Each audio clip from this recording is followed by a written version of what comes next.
ನಮ್ಮ ಚಿಂತಾಮಣಿ ನ್ಯೂಸ್ ಕನ್ನಡಕ್ಕೆ ಸ್ವಾಗತ. ಕೋಲಾರ ಲೋಕಸಭಾ ಕ್ಷೇತ್ರದ ಎನ್ಡಿಎ ಮೈತ್ರಿಕೂಟದ ಅಭ್ಯರ್ಥಿಯಾಗಿ ಮಲ್ಲೇಶ್ ಬಾಬು ಹೆಸರು ಘೋಷಣೆಯಾಗಿದ್ದು, ಈ ಹಿನ್ನೆಲೆಯಲ್ಲಿ ಮೈತ್ರಿ ಧರ್ಮ ಪಾಲಿಸಲು ಕೋಲಾರ ಹಾಲಿ ಸಂಸದರಾದ ಎಸ್ ಮುನಿಸ್ವಾಮಿರವರು ಸುದ್ದಿಗೋಷ್ಠಿ ನಡೆಸಿದರು. ಈ ಸಂದರ್ಭದಲ್ಲಿ ಜೆಡಿಎಸ್ ಪಕ್ಷದ ಹಾಲಿ ಶಾಸಕರಾದ ಸಮೃದ್ಧಿ ಮಂಜುನಾಥ್, ರವಿಕುಮಾರ್, ಜಿಕೆ ವೆಂಕಟಶಿವಾರೆಡ್ಡಿ, ಎಂಎಲ್ಸಿ ಗೋವಿಂದರಾಜು, ಮಾಜಿ ಶಾಸಕರಾದ ಜೆಕೆ ಕೃಷ್ಣಾರೆಡ್ಡಿ ಸೇರಿದಂತೆ ಬಿಜೆಪಿ ಜೆಡಿಎಸ್ ಪ್ರಭಾವಿ ಮುಖಂಡರು ಉಪಸ್ಥಿತರಿದ್ದರು. ಎನ್ಡಿಎ ಮೈತ್ರಿಕೂಟದ ಅಭ್ಯರ್ಥಿಯಾಗಿ ಮಲ್ಲೇಶ್ ಬಾಬು ಅವ್ರನ್ನ ಘೋಷಣೆ ಆದಮೇಲೆ ನಾವೆಲ್ಲ ಒಟ್ಟಿಗೆ ಸೇರಿ ಕೋಲಾರ ಲೋಕಸಭಾ ಕ್ಷೇತ್ರದಲ್ಲಿರ್ತಕ್ಕಂಥ ನರೇಂದ್ರ ಮೋದಿಜಿಯವರ ಭಕ್ತರು, ದೇಶಭಕ್ತರು ಮತ್ತು ನಮ್ಮ ರಾಮೇಗೌಡರು ಎಲ್ಲರೂ ಒಟ್ಟಿಗೆ ಸೇರಿ ಸನ್ಮಾನ್ಯ ನರೇಂದ್ರ ಮೋದಿಜಿಯವ್ರನ್ನ 3ನೇ ಬಾರಿ ಪ್ರಧಾನಮಂತ್ರಿ ಮಾಡಬೇಕು ಅಂತೇಳಿ ನಮ್ಮ ಮಾಜಿ ಪ್ರಧಾನಮಂತ್ರಿಗಳಾದಂಥ ದೇವೇಗೌಡ ಸಾಹೇಬರು ಮತ್ತು ಕುಮಾರಣ್ಣವರು, ಯಡಿಯೂರಪ್ಪ ಅವರು ಮತ್ತು ವಿಜೇಂದ್ರರು ಎಲ್ಲರೂ ಯಾವ ರೀತಿ ಒಗ್ಗಟ್ಟಾಗಿ ನಿನ್ನೆ ಸಮನ್ವಯ ಸಭೆ ನಡೀತು. ಸಮನ್ವಯ ಸಭೆಯಲ್ಲಿ ಇಡೀ ರಾಜ್ಯದಲ್ಲಿದ್ದಂಥ ಭಾರತೀಯ ಜನತಾ ಪಾರ್ಟಿಯ ಶಾಸಕರು, ವಿಧಾನ ಪರಿಷತ್ ಸದಸ್ಯರು, ಪ್ರಮುಖ ಮುಖಂಡರುಗಳು ಮತ್ತು ಜೆಡಿಎಸ್ ಪಕ್ಷದ ಎಲ್ಲ ಶಾಸಕರುಗಳು, MLCಗಳು, ಎಲ್ಲ ಮುಖಂಡರುಗಳು ಎಲ್ಲ ಒಟ್ಟಿಗೆ ಸೇರಿ ಮೀಟಿಂಗ್ ಮಾಡಿ ನಮ್ಮ ಉದ್ದೇಶ ಇಷ್ಟೇ, ಈ ದೇಶದಲ್ಲಿ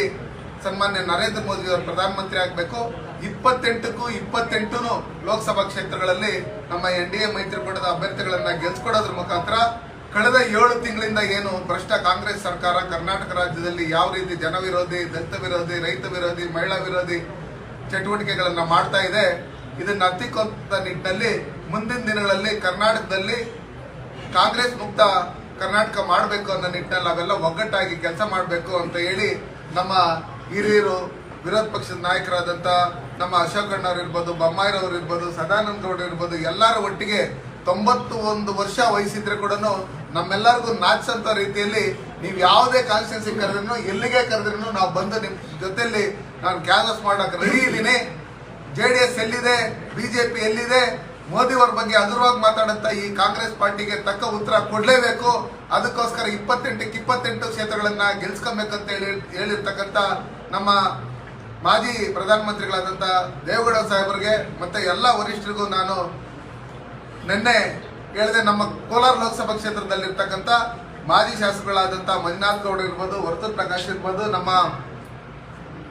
ಸಂಪಂಗಿರವ್ರು ಇರ್ಬೋದು, ವೆಂಕಟಮುನಿಯಪ್ಪರು ಇರ್ಬೋದು, ಸ್ವಾಮಿ ಅವರು ಇರ್ಬೋದು, ನಮ್ಮ ಎಲ್ಲ ಮುಖಂಡರುಗಳು ಒಟ್ಟಿಗೆ ಸೇರಿ, ಶಿಡ್ಲಘಟ್ಟ ರಾಜಣ್ಣರು ಇರ್ಬೋದು, ನಮ್ಮ ಮುಖಂಡರುಗಳೆಲ್ಲ ಒಟ್ಟಿಗೆ ಸೇರಿ ಜಿಲ್ಲಾ ಪದಾಧಿಕಾರಿಗಳು, ತಾಲೂಕು ಪದಾಧಿಕಾರಿಗಳು, ಹಿರಿಯ ಮುಖಂಡರು ಎಲ್ಲ ಒಟ್ಟಿಗೆ ಸೇರ್ಕೊಂಡು ಒಗ್ಗಟ್ಟಾಗಿ ಕೆಲಸ ಮಾಡಿ ನಮಗೆ ಮಲ್ಲೇಶ್ವರ ಅಭ್ಯರ್ಥಿ ಅಂತೇಳಿ ಅಧಿಕೃತವಾಗಿದ್ರೇನು ನಮ್ಮೆಲ್ಲರ ಅಭ್ಯರ್ಥಿ ಸನ್ಮಾನ್ಯ ನರೇಂದ್ರ ಮೋದಿ ಮತ್ತೆ ದೇವೇಗೌಡ ಸಾಹೇಬರು ಅಂತ ಹೇಳಿ ನಾವು ನಮ್ಮ ತೆನೆ ಹೊತ್ತ ರೈತ ಮಹಿಳೆ ಗುರುತಿಗೆ ಓಟ್ ಹಾಕೋದ್ರ ಮುಖಾಂತರ ಕಳೆದ ಬಾರಿ ನನ್ನನ್ನು ಏನು ಸುಮಾರು 7 ಲಕ್ಷಕ್ಕೂ ಹೆಚ್ಚಿಗೆ ಓಟ್ಗಳು ಹಾಕೋದ್ರ ಮುಖಾಂತರ 2,10,000 ಅಂತರದಲ್ಲಿ ಗೆಲ್ಸ್ಕೊಟ್ರಿ. ಈ ಬಾರಿನೂ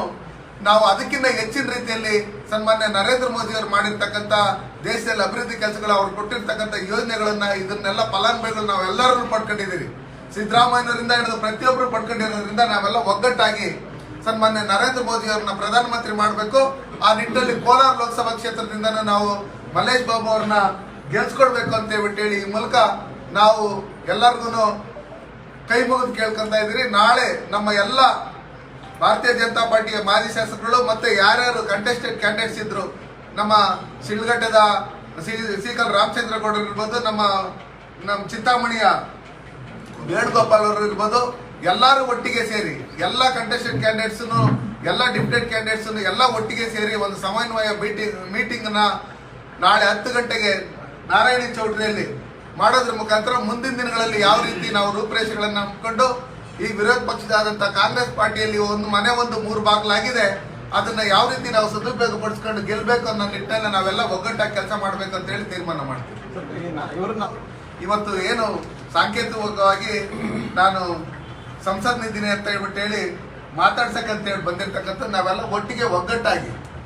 ನಾವೆಲ್ಲ ಹಿರಿಯರ ಮಾರ್ಗದರ್ಶನ ಏನಿದೆ, ಪಕ್ಷದ ಮಾರ್ಗದರ್ಶನ ಏನಿದೆ, ಆ ನಿಟ್ಟಿನಲ್ಲಿ ನಾವು ಒಗ್ಗಟ್ಟಾಗಿ ಶಿಸ್ತಿನ ಸಿಪಾಯಿಗಳಂತ ನಾವು ಕೆಲಸ ಮಾಡಿ ಗೆಲ್ಸ್ಕೊಳ್ಳೋಂಥ ಕೆಲಸ ನಾವು ಮಾಡ್ತೀವಿ.